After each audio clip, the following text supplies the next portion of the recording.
श्री शिवाय नमस्तुभ्यम। हर हर महादेव। दोस्तों, आप सभी लोग जानते हैं कि 2 अगस्त 2024 को शुक्रवार चतुर्दशी तिथि पर पड़ रही है मासिक शिवरात्रि। दोस्तों, यह जो मासिक शिवरात्रि श्रावण महीने में पड़ने वाला है, क्योंकि यह श्रावण के दिनों में पड़ रहा है, जिसका बहुत ही बड़ा और विशेष महत्व होता है। और ऐसा दिन पूरे साल में सिर्फ एक ही बार आता है। और दोस्तों, आप सभी लोग जानते हो कि मासिक शिवरात्रि का अगर सबसे बड़ा कोई उपाय है तो वह एक छुटकी काले तिल वाला उपाय है। तो दोस्तों, इस मासिक शिवरात्रि के दिन आप लोगों को इस एक छुटकी काले तिल वाले उपाय को जरूर करना है। बहुत सारे लोग होंगे जिन लोगों ने इस उपाय को ना किया हो, मतलब पूरा साल निकल गया, उन्होंने किसी भी दिन इस काले तिल वाले उपाय को ना किया हो। पर दोस्तों, आपके पास एक आखिरी मौका बचा हुआ है, जो कि 2 अगस्त के दिन पड़ने जा रहा है। तो इस दिन आप लोगों को इस वाले उपाय को जरूर कर लेना है।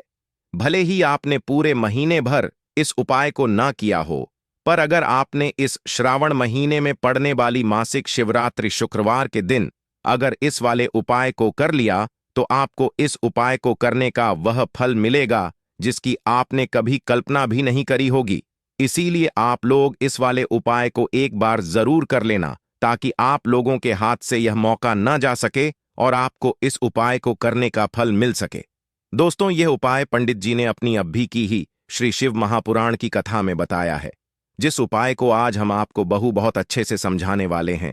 इस वीडियो को देखने के बाद इस उपाय को समझने के लिए आपको कोई और वीडियो को देखने की जरूरत नहीं पड़ेगी। तो चलिए दोस्तों, उपाय को शुरू करते हैं। देखिए, यह इस श्रावण महीने की मासिक शिवरात्रि के दिन यह इतना खास होता है, इतना महत्वपूर्ण होता है। देखा गया है कि कभी कभी बड़े बड़े पूजा पाठ अनुष्ठान से जो मनोकामना पूर्ण नहीं होते, वह श्रावण महीने की मासिक शिवरात्रि व्रत के दिन एक छोटे से उपाय करने से ही आपकी मनोकामना पूर्ण हो जाती है। और बहुत सारे लोगों ने इस उपाय को किया भी है और उनको इस उपाय को करने का फल भी जरूर मिला है। अगर आप लोग भी इस उपाय को करना चाहते हैं, तो आप इस उपाय को पहले अच्छे से समझ लेना, सुन लेना, उसके बाद करना। आपको इस उपाय का फल जरूर मिलेगा। और इस उपाय को कर लेने से आपके घर में चाहे किसी भी प्रकार की दुख और समस्या क्यों ना चल रही हो, आपको उसका कारण भी नहीं पता है कि भाई यह समस्या किस कारण से चल रही है। उसका कुछ भी कारण हो सकता है, जैसे पितृदोष हो सकता है या किसी भी तरह का मंगल दोष भी हो सकता है। तो इस दिन आप लोगों को यह वाला उपाय कर लेना है। ये एक ऐसा उपाय है जिस उपाय को अगर किसी विशेष दिन पर किया जाए, तो भाई उस विशेष दिन का जो है वह तो हमें मिलता ही मिलता है, पर हमने उस दिन पर इस उपाय को किया है तो हमें उससे भी बड़ा फल मिलता है, और फल बहुत जल्दी मिलता है, क्योंकि आप इस उपाय को बहुत ही बड़े और विशेष दिन पर कर रहे हो। तो चलिए अब उपाय के बारे में बात करते हैं। लेकिन उससे पहले आप लोगों को यह जानना आवश्यक है कि आखिर यह उपाय किस समय करना है, किसको करना है और कैसे करना है। तो चलिए हम आगे आपको वीडियो में एक एक करके बता देते हैं। लेकिन उससे पहले, अगर आप लोग हमारे चैनल पर पहली बार आए हैं या फिर मेरी आवाज पहली बार सुन रहे हैं, तो हमारे चैनल को सब्सक्राइब जरूर कर लेना और इस वीडियो को लाइक करके कमेंट बॉक्स में श्री शिवाय नमस्तुभयम ओम नमः शिवाय जरूर टाइप कर देना। तो दोस्तों, इस एक छुटकी काले तिल वाले उपाय को हमें इस मासिक शिवरात्रि के दिन कैसे करना है, किसको करना है, किस समय करना है और कहां पर करना है, ये सारे सवालों के जवाब आपको इस वीडियो में मिल जाएंगे। और जो यह वीडियो देखेगा भाई, उसको काले तिल वाला उपाय जरूर करना चाहिए, क्योंकि इस दिन काले तिल के दाने का भी बहुत ही बड़ा और विशेष महत्व होता है। और जब बात आ जाए 11 काले तिल के दाने की, तो यह सोने पर सुहागा वाली बात हो जाती है और यह एक बहुत ही बड़ा उपाय हो जाता है। अब दोस्तों, इस काले वाले तिल उपाय को आखिर करना किसको है, सबसे पहले हम लोग वह बात जान लेते हैं। तो देखो, घर की जो बड़ी माताएं बहनें होती हैं, उन माताओं बहनों में से कोई भी एक बड़ी माता बहन इस वाले उपाय को कर सकती है। और दोस्तों, अगर आप चाहें तो अपने घर में से सभी सदस्यों को भी इस उपाय को करवा सकते हैं। अगर किसी व्यक्ति की खुद की कोई मनोकामना है, खुद की कोई दुख और परेशानी है जो कि वह अपने लिए ही करना चाहता है इस वाले उपाय को, तो वह खुद अपने लिए भी कर सकता है। बाकी अगर कोई घर में से ऐसा है जो कि अपने पूरे घर परिवार की सुख और शांति के लिए यह वाला उपाय करना चाहता है, तो भाई वह भी कर सकता है, उसमें भी कोई दिक्कत वाली बात नहीं है। कहने का मतलब यह है कि इस उपाय को हर एक सदस्य भी कर सकता है और पूरे घर परिवार के सदस्य के लिए घर की बड़ी माताओं बहनों में से कोई एक माता बहन भी कर सकती है। माताएं बहनें अगर घर में उपस्थित ना हो या वह यह वाला उपाय न कर पा रही हो तो फिर घर का कोई बड़ा सदस्य भी इस काले तिल वाले उपाय को कर सकता है, चाहे फिर वह पुरुष ही क्यों ना हो, उसमें कोई भी दिक्कत वाली बात नहीं है। अब दोस्तों, इस एक छुटकी काले तिल वाले उपाय को हमें करना कहां पर है? इसे हमें तुलसी के क्यारे के पास में जाकर करना है। बहुत सारे लोग प्रश्न करते हैं, हर एक उपाय को करते समय क्या हम इस उपाय को घर पर या मंदिर में कर सकते हैं? देखो, तो इस वाले उपाय को आप घर ही करोगे तो अच्छा रहेगा। अगर घर पर तुलसी का पौधा नहीं है तो शिव मंदिर में उपाय को करोगे तो भी अच्छा होगा, इस वाले उपाय को। उसके बाद में दोस्तों, जो अगला प्रश्न निकल कर आता है वह यह आता है इस उपाय को लेकर कि आखिर इस उपाय को हम किस समय करना है, सुबह के समय करना है कि शाम के समय करना है? तो देखो, इस वाले उपाय को आप लोग सुबह के समय भी कर सकते हो और शाम के समय प्रदोष काल में भी कर सकते हो। अब अगर आप पूछो कि पंडित जी सबसे उत्तम समय कौन सा रहेगा इस एक छुटकी काले तिल वाले उपाय को करने का, तो हम आपसे बस यही कहेंगे कि इस उपाय को आप शाम के समय करेंगे तो ज्यादा बेहतर होगा। बाकी अगर सुबह के समय भी करेंगे तो भी अच्छा होगा, उसमें कोई भी दिक्कत वाली बात नहीं है। तो अब दोस्तों, जो अगली सबसे बड़ी और महत्वपूर्ण बात आती है वह यह आती है कि सुबह अगर हम उपाय को करेंगे तो हमें कितने बजे से लेकर कितने बजे तक के बीच में करना है, और शाम के समय प्रदोष काल में करेंगे तो हमें कितने बजे से लेकर कितने बजे के बीच में करना है। तो देखो, सुबह जितनी जल्दी हो सके आप उपाय को करने की कोशिश करना। बाकी अगर किसी कारणवश लेट भी हो जाओ, थोड़ी देर भी हो जाए, तो 10 या 11 बजे तक भी आप उपाय कर लेना, पर 12 बजे से ज्यादा देरी ना हो, ठीक है? इस बात का ध्यान रखना। उसके बाद में दोस्तों, अगर शाम के समय प्रदोष काल की बात करें, प्रदोष काल का जो समय होता है वह शाम के 6-7 बजे से शुरू हो जाता है। मतलब शाम के 6-7 बजे से लेकर 7-8 बजे के बीच का जो समय होता है यह समय प्रदोष काल का समय होता है। पर अभी जो मौसम चल रहा है, इस मौसम में जो है शाम बहुत देरी से होती है, तो आप इस उपाय को 7 या 8 बजे के बीच में भी कर सकते हो। मतलब शाम के 6 बजे से रात 8 बजे के बीच में आप कभी भी इस वाले उपाय को कर सकते हो, उसमें कोई भी दिक्कत वाली बात नहीं है। परंतु शुक्रवार के दिन कोशिश करना कि समय के अंतर्गत ही कर लो। किसी कारणवश ना कर पाओ तो थोड़ा देरी से भी कर सकते हो, आपको उपाय का फल जरूर मिलेगा। तो चलिए बात करते हैं हमारे पहले उपाय की। देखिए, इस उपाय के लिए आपको 2 दीपक लेने होंगे। दोनों ही दीपक आप मिट्टी के भी ले सकते हैं और दोनों ही दीपक आप शुद्ध आटा मड़कन के भी तैयार कर सकते हैं। अब दोस्तों, दोनों ही दीपक के अंदर आपको शुद्ध घी का प्रयोग करना होगा और एक दीपक के अंदर आपको गोल रुई की बाती का प्रयोग करना होगा और एक दीपक के अंदर आपको लंबी बाती का प्रयोग करना होगा। लंबी बाती वाले दीपक के अंदर आप मौली वाला जो धागा आता है कलावा का, उसकी बाती का प्रयोग भी आप लंबी पाती वाले दीपक के अंदर कर सकते हैं। देखिए, 2 दीपक वाला यह चमत्कारी उपाय केवल शुक्रवार की रात्रि में ही किया जाता है, इसीलिए आपको इस उपाय को बहुत ही ध्यान से समझना। इसी के साथ में आपको एक छुटकी काले तिल के दाने लेना है और इसी के साथ में आपको मात्र एक छुटकी हल्दी भी लेनी होगी। अब दोस्तों, यह सभी सामग्री लेकर के आपको रात्रि के समय पहुंच जाना है अपने घर में। जहां कहीं भी तुलसी जी का पौधा, तुलसी माता का निवास स्थान है, वहां पर देखिए दोस्तों, सबसे पहले तो आपके पास जो एक गोल बाती का दीपक, उसे आपको तुलसी जी के वहां पर प्रज्वलित करना है। दीपक को प्रज्वलित करते समय आपको ओम नमो भगवते वासुदेवाय इस मंत्र का 11 बार जाप कर लेना है।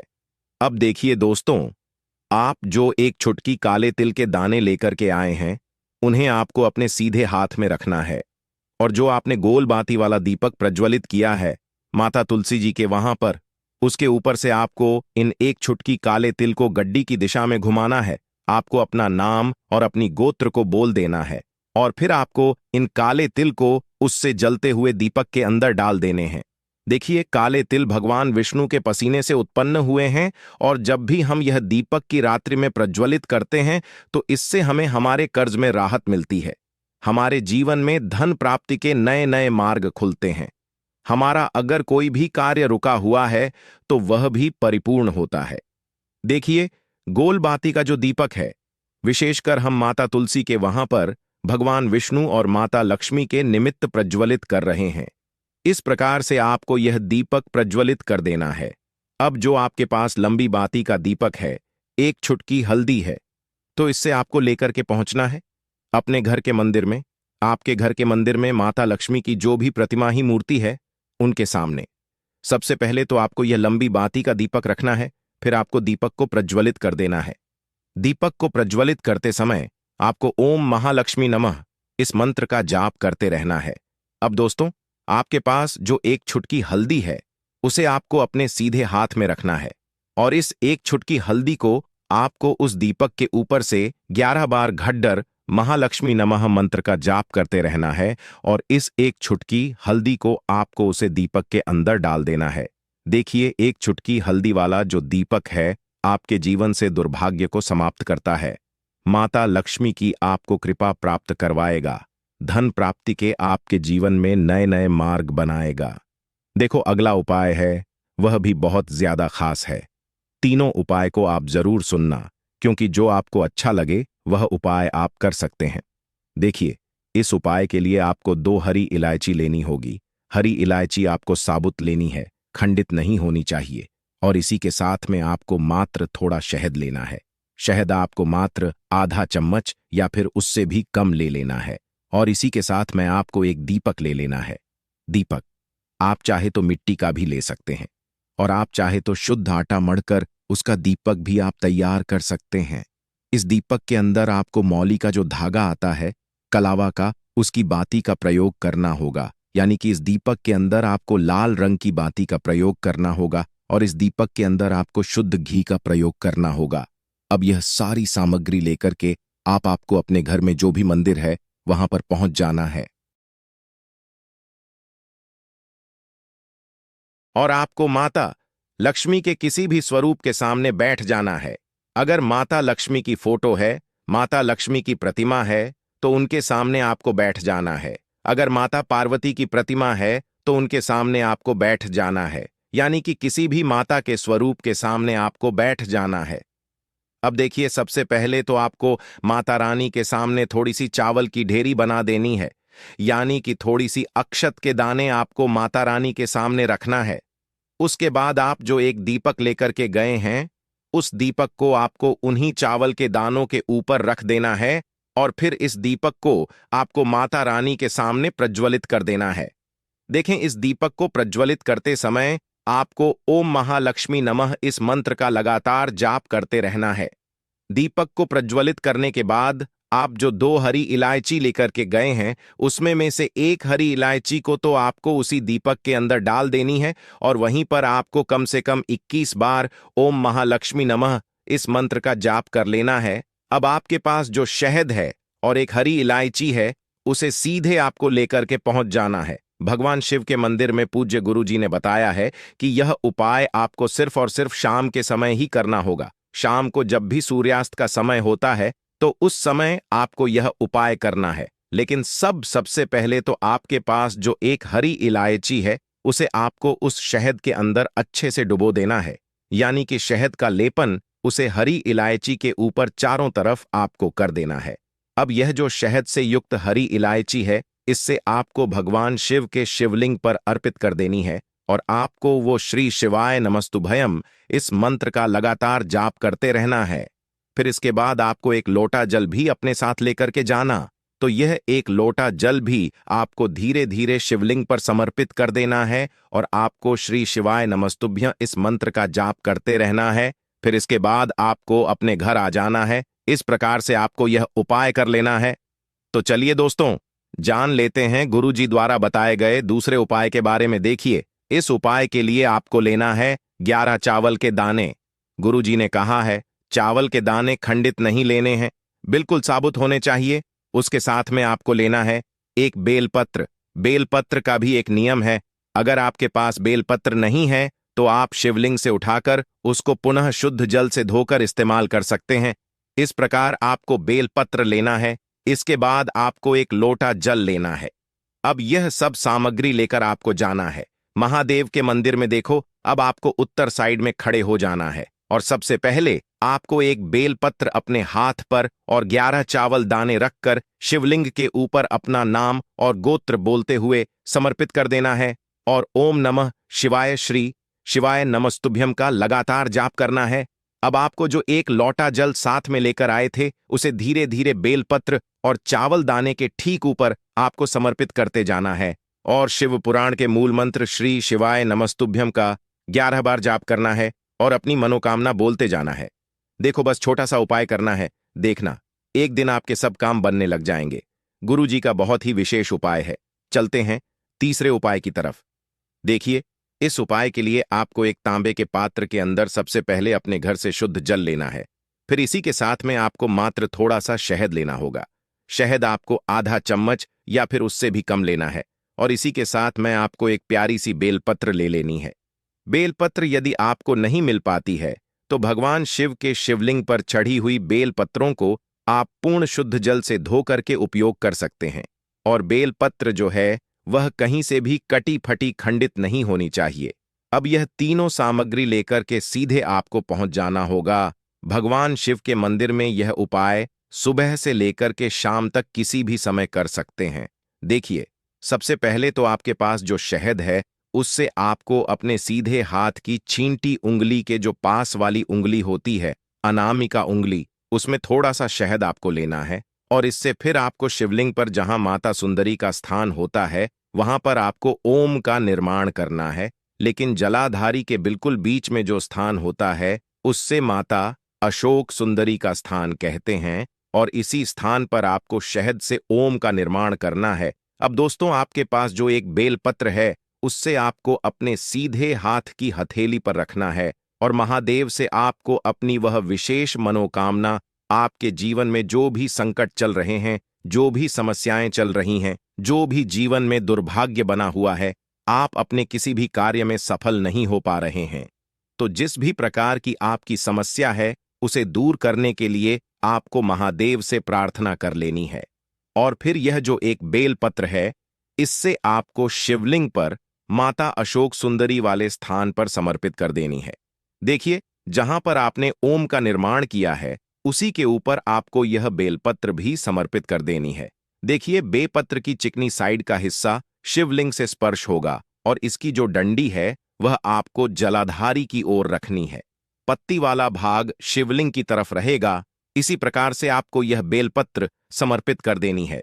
अब दोस्तों, आपके पास जो एक जल का पात्र है उसमें से थोड़ा सा जल तो आपको बेलपत्र की जो आगे वाली पत्ती है उस पर आपको समर्पित करना है और आपको श्री शिवाय नमस्तुभयम इस मंत्र का जाप कर लेना है। फिर उस पात्र के अंदर जो जल बचे उसे पूरा आपको भगवान शिव के शिवलिंग पर धीरे धीरे समर्पित करते जाना है और लगातार आपको शिव महापुराण के मूल मंत्र श्री शिवाय नमस्तुभयम इस मंत्र का जाप करते रहना है। गुरु जी ने कहा है कि जल आपको इतने धीरे धीरे समर्पित करना है कि जल समर्पित करते हुए आप कम से कम 11 बार श्री शिवाय नमस्तुभ्यम या फिर ओम नमः शिवाय इस मंत्र का जाप कर सके। फिर इसके बाद वापस आपको अपने घर आ जाना है। इस प्रकार से आपको यह उपाय कर लेना है। आप देखेंगे कि आपकी सभी मनोकामनाएं अवश्य ही पूरी होंगी। यह उपाय आपको अवश्य करने हैं। इस वीडियो में हमने आपको 3 से 4 महा उपाय आपको बताए हैं जो आपको शुक्रवार के दिन करने हैं। अगर आपके मन में उपाय से जुड़ा कोई भी सवाल है तो हमें कमेंट बॉक्स में पूछ सकते हैं। उपाय करते समय कोई भी गलती नहीं करनी है। अगर आपको हमारी वीडियो पसंद आए तो हमारे इस चैनल को सब्सक्राइब जरूर करें। हर हर महादेव। ओम नमः शिवाय। श्री शिवाय नमस्तुभयम।